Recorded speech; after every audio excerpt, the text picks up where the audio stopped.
Je tenais ma troisième fille dans mes bras quand mon mari l'a regardée et a dit « Encore une fille ». Puis il est sorti. Un jour plus tard, sa mère a fait mes valises elle-même et a dit qu'une femme qui ne peut pas donner de fils n'a pas sa place dans cette maison. Je suis restée silencieuse. 2 semaines plus tard, Je tenais ma fille pour la première fois quand mon mari l'a regardée, a dit 2 mots, et est sorti de la chambre comme si elle était une livraison. Il a décidé de revenir. Encore une fille. C'est tout.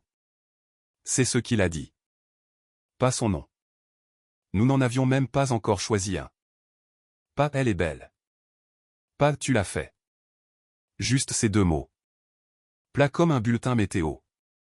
Et puis le bruit de la porte se fermant derrière lui alors que je saignais encore, que je tremblais encore, tenant encore 8 livres de bébé parfait endormi contre ma poitrine. Je me suis dit qu'il était fatigué. Je me suis dit qu'il reviendrait une fois qu'il aurait eu 1 minute. Je me suis dit beaucoup de choses cette nuit-là, allongé dans ce lit d'hôpital avec une infirmière qui vérifiait ma tension artérielle toutes les heures, parce que l'alternative, que mon mari de 9 ans venait de regarder sa propre fille et n'avait ressenti que de la déception, était une chose trop lourde à porter alors que je la tenais encore. Ma belle-mère n'a pas attendu 1 minute. Elle n'a pas attendu 1 heure. Elle n'a même pas attendu que je sorte de l'hôpital. Elle a attendu exactement 1 jour. Je veux que vous preniez le temps de réfléchir à cela parce que je pense que cela vous dit tout ce que vous devez savoir sur les 2 personnes qui étaient censées être ma famille.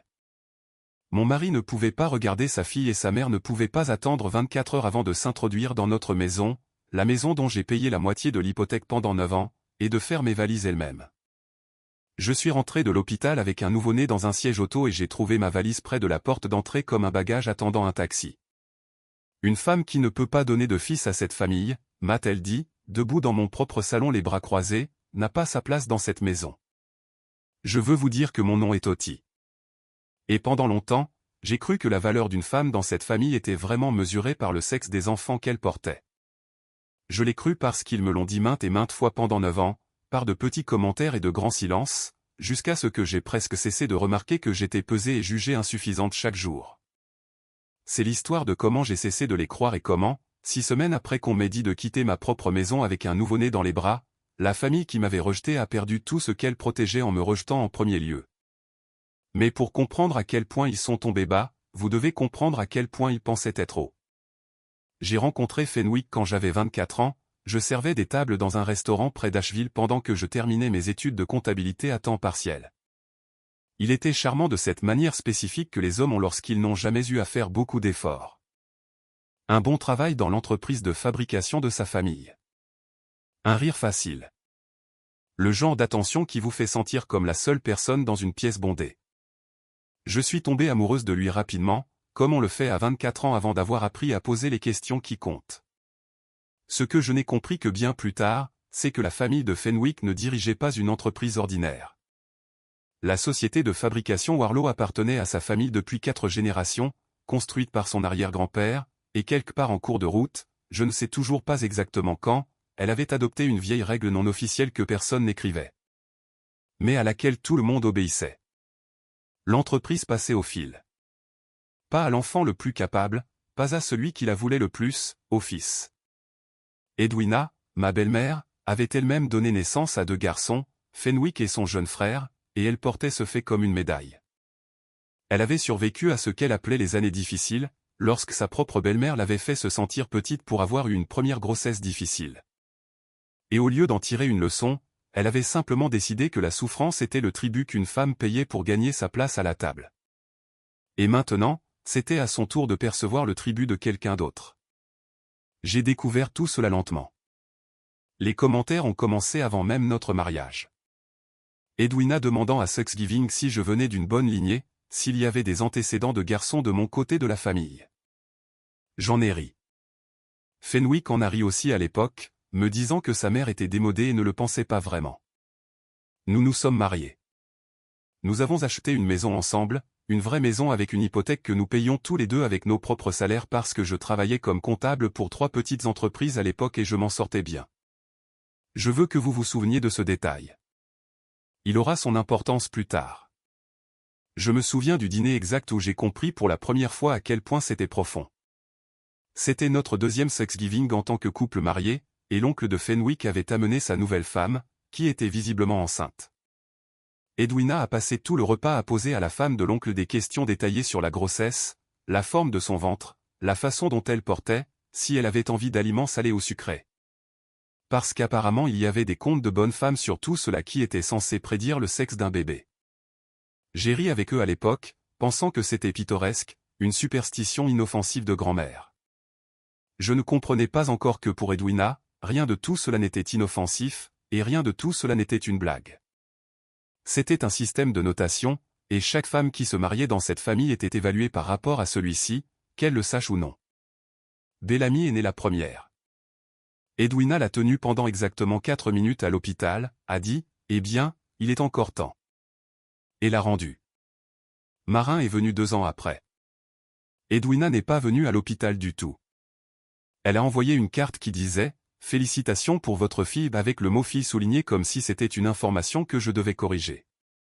Au moment où j'étais enceinte de notre 3e, Fenwick avait cessé de rire des commentaires de sa mère.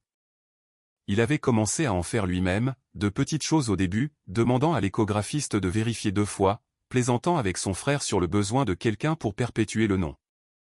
Devenant silencieux d'une manière qui ressemblait à un souffle retenu chaque fois que le sujet était abordé. Je me suis dit que c'était la pression de sa mère. Je me suis dit qu'au fond de lui, il aimait les filles que nous avions déjà. Je ne me suis pas permis de trop réfléchir à ce que cela signifierait si le 3e bébé était aussi une fille. Je ne me suis pas permis d'y penser parce qu'une partie de moi connaissait déjà la réponse et je n'étais pas encore prête à la connaître. Sorel est née un mardi de mars. 7 livres 2 onces avec une tête pleine de cheveux noirs et un cri que les infirmières ont qualifié de l'un des plus forts qu'elles aient entendu de tout le mois. Je me souviens avoir pensé en la tenant qu'elle semblait être la pièce manquante de quelque chose, comme si notre famille était enfin complète d'une manière que je n'aurais pas pu nommer avant son arrivée. Fenwick était dans la pièce. Il avait été silencieux pendant tout l'accouchement, plus silencieux qu'il ne l'avait été pour les 2 autres. Et je me suis dit que c'était la nervosité.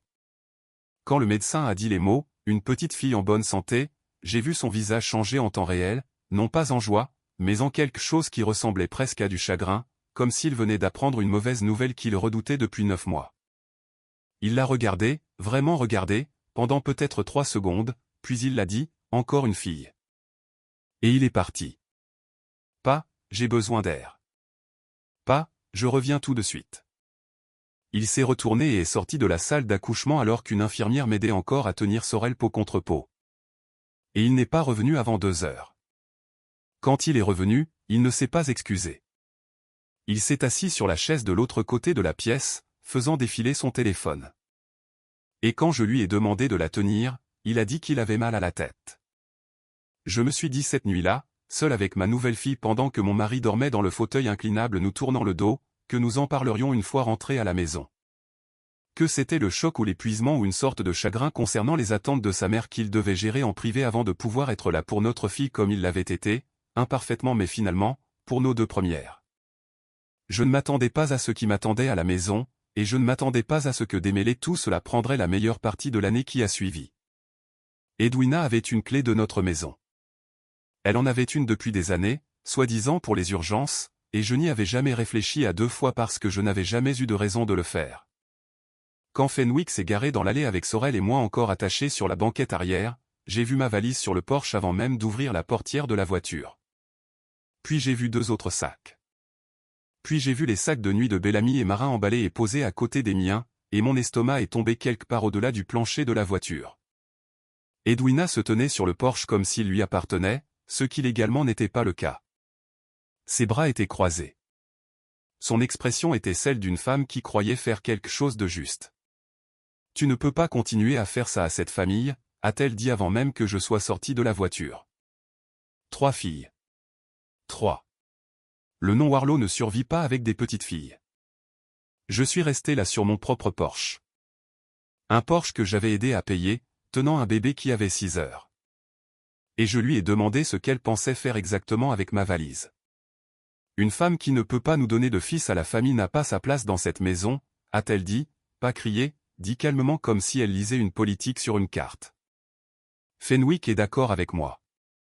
N'est-ce pas, Fenwick ? Je me suis tourné pour regarder mon mari.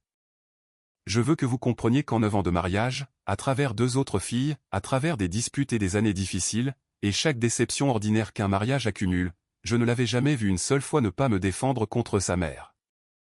Pas une seule fois. C'était l'une des raisons pour lesquelles je l'avais épousé. Il avait du cran, ou je croyais qu'il en avait. Il a regardé le sol. Il a dit, peut-être que tu devrais rester avec ta sœur pendant un petit moment, juste le temps que les choses se calment. Que les choses se calment, comme si j'étais la météo. Comme si j'étais un inconvénient qui passerait si on lui donnait assez de temps. Bellamy, qui avait 7 ans et comprenait bien plus que ce qu'il ne réalisait, a posé à sa grand-mère une question à laquelle je pense encore. Grand-mère, pourquoi nos sacs sont-ils faits? Edwina ne l'a même pas regardé en répondant. Elle a dit, demande à ton père. Fenwick n'a rien dit du tout. Il est resté sur ce porche, les mains dans les poches, et a laissé sa mère parler. A laissé sa fille de 7 ans attendre une réponse que personne n'était disposé à lui donner. Et dans ce silence, j'ai compris quelque chose que je ne m'étais pas permis de comprendre en 9 ans de mariage. Que quel que soit le cran que je lui avais cru avoir, il n'avait jamais eu l'intention de l'utiliser pour ma défense ou pour la défense des filles que nous avions déjà. Il n'avait simplement jamais été testé auparavant. Je n'ai pas discuté sur ce porche. Je veux être honnête avec vous. À ce moment-là, tenant un nouveau-né et 2 filles plus âgées qui regardaient leur grand-mère jeter leur mère dehors avec de grands yeux effrayés, je n'avais pas la force de me battre. J'ai appelé ma sœur Marceline depuis l'allée. Elle était là en 40 minutes avec ses housses de siège auto déjà installées parce que c'est comme ça qu'est ma sœur. Et elle ne m'a pas posé une seule question jusqu'à ce que mes 3 filles soient bouclées et que nous nous éloignions d'une maison que je pensais être la mienne. J'ai découvert plus tard que le calme que Fenwick voulait n'avait rien à voir avec le chagrin et rien à voir avec les idées démodées de sa mère sur les fils.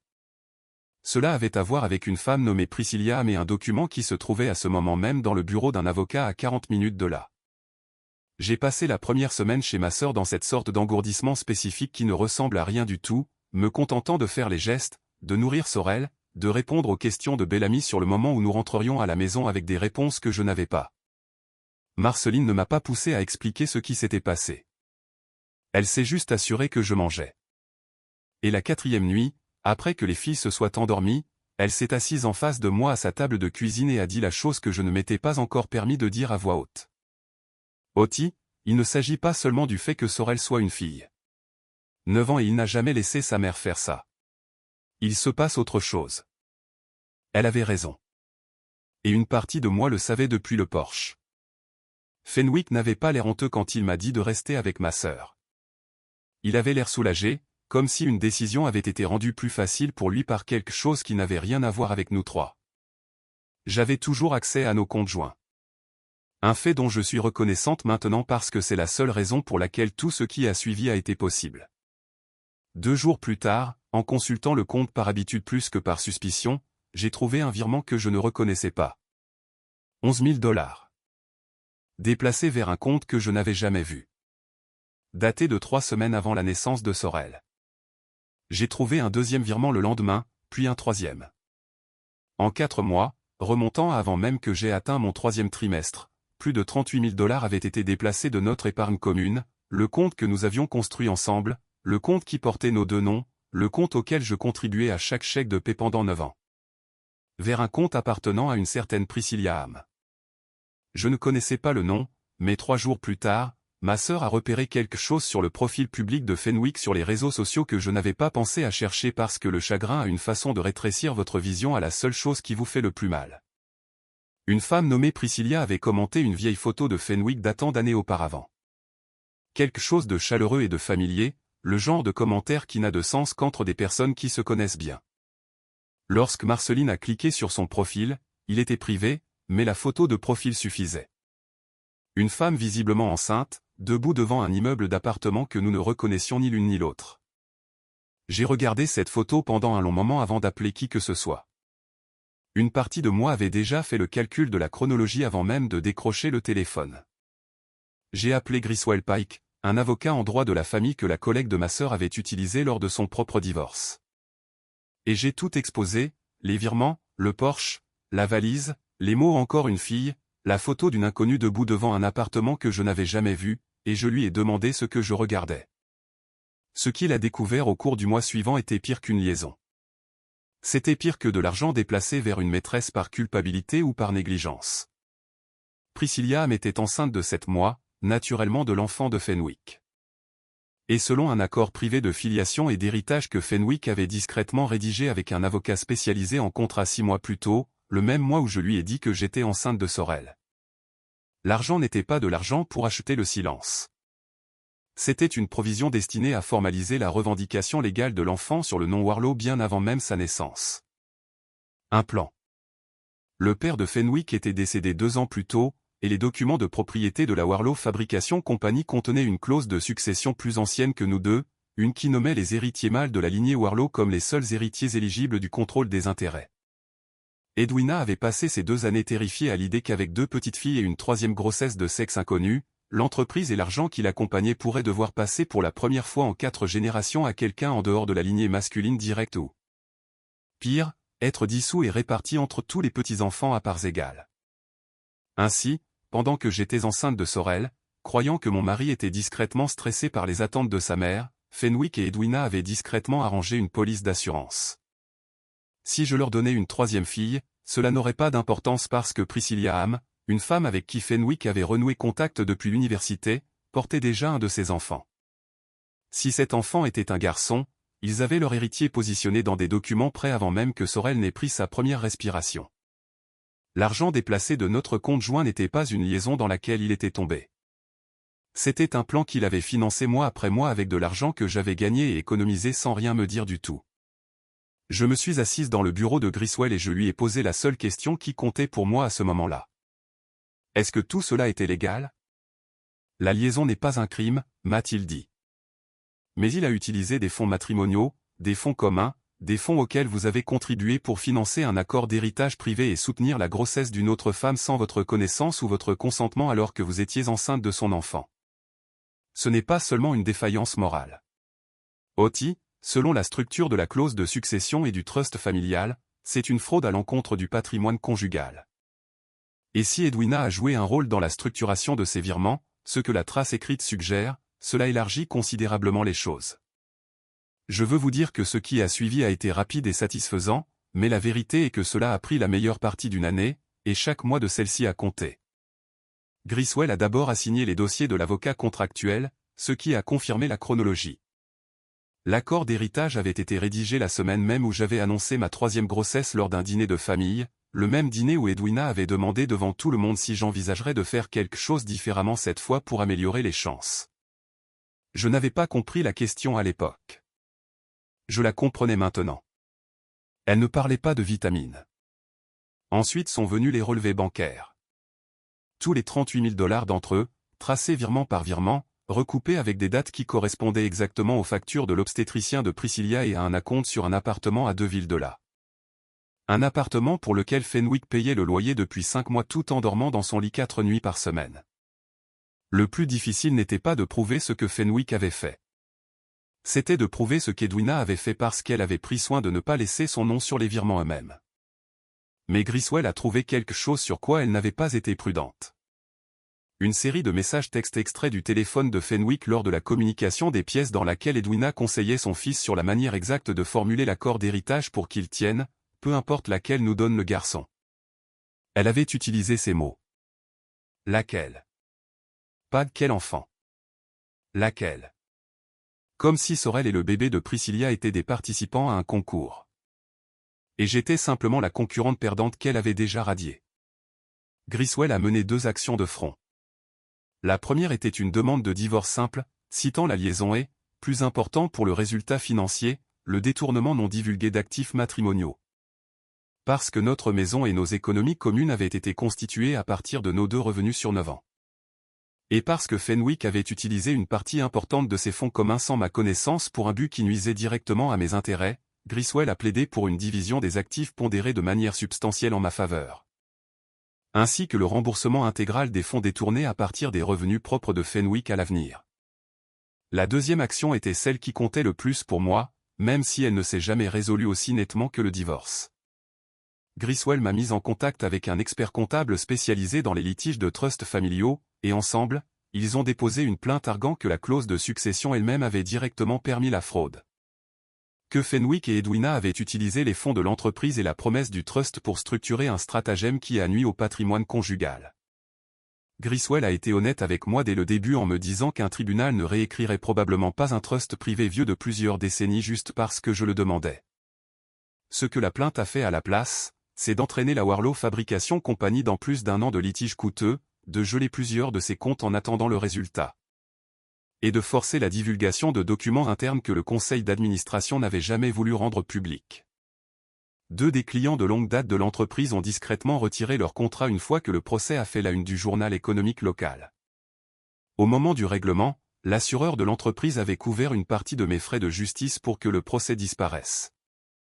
Le libellé du trust concernant les héritiers mâles a été discrètement amendé par le conseil d'administration lui-même, non pas par une ordonnance du tribunal.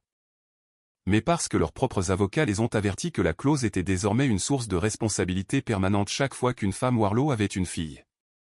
Et Fenwick, dont la mauvaise gestion avait déclenché toute l'affaire, a été démis de ses fonctions au conseil d'administration, en attendant un examen de sa direction. Il a gardé son travail à l'atelier. Il n'a pas gardé sa place à la table de direction. Pendant que l'affaire juridique se construisait discrètement en arrière-plan, j'ai fait quelque chose qu'Edwina n'avait jamais vu venir. Je suis retourné au travail, non pas le travail de comptabilité que je faisais à temps partiel, mais à plein temps dans l'une des 3 petites entreprises pour lesquelles je tenais les livres, dont le propriétaire essayait de m'embaucher à plein temps depuis 2 ans. En 1 mois, j'avais mon propre revenu, mon propre appartement près de celui de Marceline, et 3 filles qui dormaient toute la nuit dans des lits que j'avais achetés avec mon propre salaire. Il y a eu un document de la communication des pièces auquel je pense encore plus qu'à n'importe quel relevé bancaire ou message texte. C'était un court courriel envoyé par Edwina à l'avocat contractuel 3 jours après que j'ai annoncé ma 3e grossesse à ce dîner de famille. La ligne d'objet était simplement une chronologie. Dans celui-ci, Edwina demandait à l'avocat de confirmer la rapidité avec laquelle l'accord d'héritage avec Priscilla pourrait être finalisé étant donné que la femme de Fenwick est déjà plus avancée que nous le souhaiterions. Pas étant donné qu'Ottie est enceinte. Étant donné que la femme de Fenwick. Elle ne pouvait même pas se résoudre à utiliser mon nom dans un courriel privé. Personne, sauf son avocat, n'était jamais censé lire cela. Plus que l'argent, plus que le Porsche, plus que la valise, c'est la phrase qui m'a dit exactement à quel point j'avais peu compté pour cette famille au-delà de la fonction que j'étais censé accomplir. Partie 5, le règlement de compte. L'audience pour la garde a eu lieu en premier, et Griswell a pris soin de la construire sur bien plus que la liaison parce qu'il savait, et me l'a dit clairement, que l'infidélité seule modifie rarement le résultat d'une garde. Ce qui l'a modifié, c'est le dossier plus complet. 9 mois de retrait émotionnel documenté de ses filles menant à la naissance de Sorel. L'aveu de Fenwick lui-même sous interrogatoire qu'il n'avait pas tenu Sorel une seule fois au cours de ses 6 premières semaines de vie. Le fait que j'avais été la personne s'occupant constamment des filles pendant toute leur vie alors que Fenwick voyageait fréquemment pour l'entreprise. Et un rapport d'évaluateur parental notant que Bellamy avait commencé à demander spontanément si son père était toujours en colère que nous soyons des filles. Le détournement financier et les messages de paternité ont également compté, mais principalement comme preuve d'un schéma, un père qui avait passé des mois à planifier autour de ses filles plutôt que pour elles. Le jugement accordait la garde physique principale des 3 filles, les visites de Fenwick étant subordonnées à un plan parental formel et à une période de transition supervisée pendant qu'il suivait un cours de parentalité ordonné par le tribunal. Et à noter dans sa décision qu'un schéma documenté de retrait parental et de favoritisme basé sur le sexe d'un enfant était directement pertinent pour le meilleur intérêt des enfants. Le règlement financier est venu ensuite. Fenwick a été condamné à rembourser intégralement les fonds matrimoniaux détournés. Tous les 38 000 $ plus les intérêts, et la division de nos actifs communs restants, y compris la maison, a été fortement pondérée en ma faveur étant donné la dissimulation délibérée documentée. Son avocat a proposé un accord de règlement à mi-chemin, un qui lui aurait permis de conserver une plus grande part de ses économies en échange d'une résolution plus rapide. Griswell me l'a apporté, non pas parce qu'il s'attendait à ce que je l'accepte, mais parce que c'est ce que fait un bon avocat. Il expose toutes les options, même celles qu'il sait que vous refuserez. Je l'ai refusé en environ 4 secondes. Je n'avais pas passé 1 an à construire un dossier avec des relevés bancaires et des courriels transférés juste pour rendre l'avantage que ces documents m'avaient donné. Parce que les fonds détournés ont été déduits de la part de Fenwick dans le patrimoine conjugal, j'ai pu racheter sa part restante dans la maison, en utilisant une partie de l'argent remboursé, plutôt que de partager la vente avec lui comme nous l'aurions fait dans un divorce ordinaire. Cela m'a coûté presque tout ce qu'il me restait en économie pour le faire, et je ne regrette pas un dollar. J'ai gardé la maison. Je veux le dire clairement parce que c'est important. La maison devant laquelle Edwina a fait mes valises, la maison sur le porche de laquelle elle s'est tenue et m'a dit que je n'avais pas ma place, est légalement la mienne maintenant, libre de toute réclamation de sa part ou de celle de son fils. Edwina n'est pas partie tranquillement après un avertissement écrit de Griswell lui demandant de ne communiquer que par l'intermédiaire d'un avocat. Elle s'est présentée 2 fois chez ma sœur, insistant sur le fait que je détruisais l'héritage de la famille.